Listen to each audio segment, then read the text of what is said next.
की 10 लोकसभा सीटें अभी आपके खेमे में हैं, आपके पास हैं, लेकिन आपका इस बार गठबंधन है, तो कहाँ पर कितनी सीटों पर चुनाव लड़ा जाएगा? देखो, गठबंधन का क्या है क्या नहीं वो निर्णय करेगा केंद्र, लेकिन मुझे ये पता है कि भारतीय जनता पार्टी 10 की 10 सीटें दोबारा जीतेगी, दोबारा लड़ेगी और जीतेगी 100%। तो आप करनाल लोकसभा से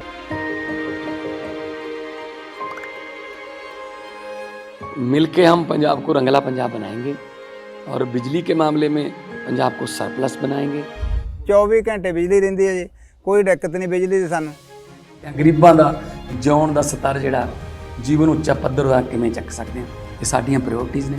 ਮੇਰੇ ਤੇ ਯਕੀਨ ਤੁਸੀਂ ਕੀਤਾ ਤਾਂ ਯਕੀਨ ਰੱਖਿਓ, ਮੈਂ ਤੁਹਾਡਾ ਯਕੀਨ ਕਦੇ ਟੁੱਟਣ ਨਹੀਂ ਦਊਂਗਾ। चुनाव लड़ रहे हैं या चर्चा बहुत रहती है कि आप विधायक का भी चुनाव लड़ नहीं, मैं कोई ऐसा, ना मेरा विधानसभा के लिए मन है, ना मैं विधायक का चुनाव लड़ूंगा।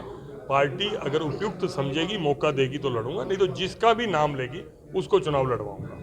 जो पीछे 5 राज्यों के चुनाव हुए थे वहां पर बहुत सारे सांसदों को चुनाव लड़ाया गया था विधायक का, तो ऐसा क्या इस बार अभी देखो, अभी कोई विधानसभा का चुनाव है नहीं, अभी लोकसभा का चुनाव है। पहले लोकसभा का चुनाव होगा, उसके बाद विधानसभा का।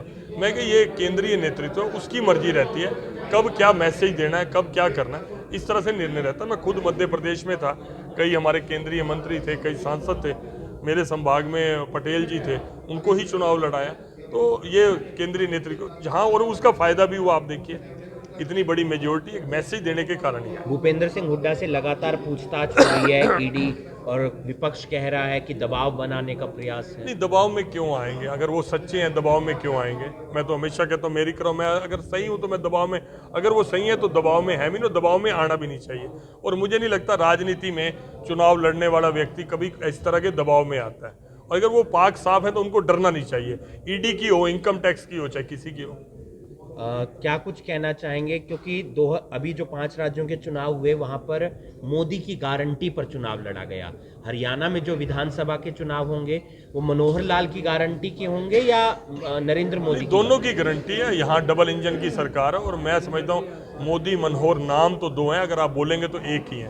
क्योंकि माननीय मनोहर लाल जी, जिन्होंने बहुत वर्ष तक मोदी जी के साथ काम किया, क्योंकि मोदी जी हमारे प्रभारी थे और मनोहर जी संगठन मंत्री थे, दोनों एक दूसरे की रीति नीति को भी जानते हैं।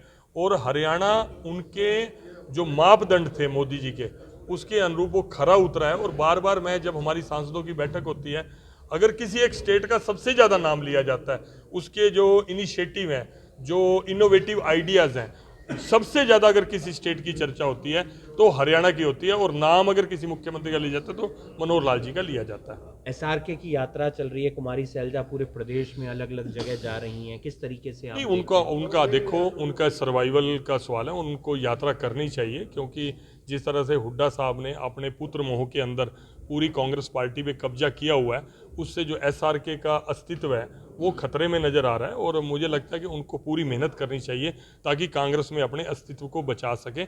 उन्हीं के टीम के एक सदस्य आज सिरसा के जो पूर्व सांसद रहे हैं तंवर जी, वो आज भारतीय जनता पार्टी के साथ हैं। मैं तो चाहूँगा कि कांग्रेस में जिसके साथ भी अन्याय हो रहा है सबका स्वागत है, भारतीय जनता पार्टी में उनको पूरा सम्मान मिलेगा। और कई बार तो मुझे ये भी लगता है हुड्डा साहब को भी खुद पर विश्वास नहीं है और कांग्रेस हाईकमान पर विश्वास नहीं है। उनको ऐसा लगता है कि जब एक समय चौधरी भजनलाल के नाम पर कांग्रेस जीती थी और बाद में हुड्डा साहब को मुख्यमंत्री बना दिया गया था, इस बार उनको भी यही लगता है कि उनकी भी कोशिश है कि कांग्रेस की ज़्यादा सीटें ना आ जाएं, कम सीटें रहें, ताकि वो हाईकमान पे दबाव बना के रखें। उनके मन में ये भाव है, लेकिन ये भी उनके मुंगेरी लाल के सपने हैं, वो सपने इसमें देख रहे हैं। मुझे लगता है अभी कांग्रेस हरियाणा की लड़ाई तो शायद अगली बार 2029 में लड़ेगी। अभी तो वो इन फाइटिंग है उनकी आपस के नेताओं की, एक दूसरे से ऊपर दिखने की होड़ है कि मैं इससे ऊपर दिख जाऊं हाईकमान के आगे।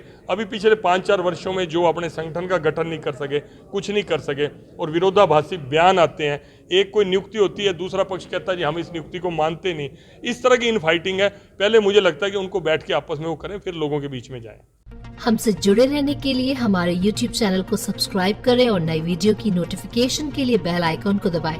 अगर आप ये वीडियो Facebook पर देख रहे हैं तो लाइक जरूर करें और ज्यादा से ज्यादा शेयर करें। धन्यवाद।